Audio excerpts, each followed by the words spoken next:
Imagine an empire that conquered half the world, built aqueducts, amphitheaters, roads, and laws, but never knew one thing: pants. In a world where every man owned several pairs, the Romans saw pants as strange, even barbaric. Today we tell a story that has little to do with fashion and everything to do with pride, power, and fear of the other. Because before the Romans mocked pants, they first had to dress in their own way. At first glance, all Romans dressed the same: a tunic, sometimes a toga, sandals. But look closer. It wasn't just clothing, it was a declaration. The toga was sacred. Only citizens wore it, and only on special occasions. In the Senate, in court, during rituals. Worn carelessly, an insult. Worn too soon, a crime. The tunic, simpler, more comfortable. Worn by everyone: senators, merchants, farmers, and slaves. But its cut, color, and quality told your whole story. Even sandals were never just sandals. Different for a patrician, different for a soldier. And a slave? He walked barefoot. In Rome, you didn't dress to stand out. You dressed to know your place and never step out of line. Because in Rome, fabric could be as powerful as a sword, and the way you wore it determined whether you earned respect or punishment. Roman clothing was like a coded system. No need to ask who you were. Your garment spoke for you: who you were, where you could go, whom you could touch. Purple for the emperor, a broad stripe; for a senator, a gold-trimmed belt; for a general, and a rough linen tunic for those without a voice. Wearing the wrong color could cost your life. In a world where clothing was identity, a mistake was treason. Rome demanded order. Like in the legions, everyone had a role and a uniform. And so when someone appeared in pants, it wasn't just a different outfit, it was a different world.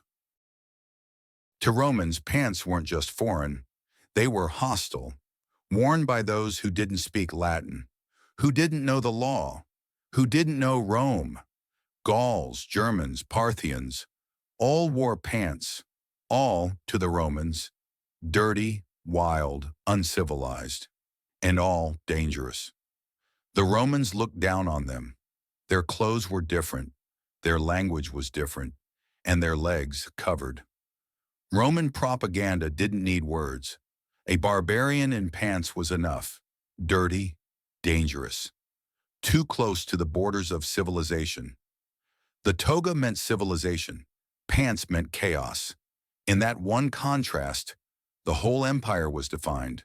But even Rome wasn't immune to cold, or, at times, to reason, because there came a moment when even a Roman wore pants. North of the Danube and the Rhine, winters were different. The toga didn't stop the snow, and sandals slipped on ice. Legionaries began wearing pants, first in secret, under their tunics, off-duty, then openly, on marches, in battle, on patrol. Roman pride had to yield to practicality, because you don't win wars when your knees are freezing. It wasn't the Senate that wore pants, it was the army. And where survival decided, ideology stayed silent. Pants were never made official. No one celebrated them. But they were there, beneath the pride, in the shadow of tradition. And in time, as the empire cracked and old symbols lost their power, even the toga slipped from Roman shoulders. Once the toga meant pride, later, mere duty. In the end, it was a costume of a past long gone. The East wore different colors, the North wore woolen pants, and Rome was no longer the center, but a memory. Those once called savages walked into palaces, wore purple.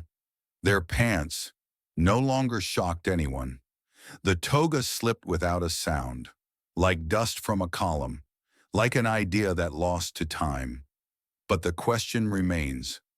Maybe it was never about what they wore, but what it said about them and about us.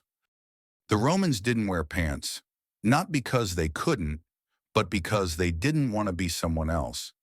In the seams of a tunic, they wove belief. In the folds of a toga, hierarchy. In bare feet, a place in society. Today we dress too, not like the Romans, but still to fit in, to say something, or to stay unnoticed. Pants are just fabric, but history is no longer just their story. It's a question about you. If you had lived back then, would you have chosen the toga? Or would you have dared to take it off? If this story made you think or feel something, leave a like, a comment, or subscribe. It's a small gesture, but it helps me tell more stories that history forgot. Thank you for watching. And remember, history is not just about the emperors, it's about all of us.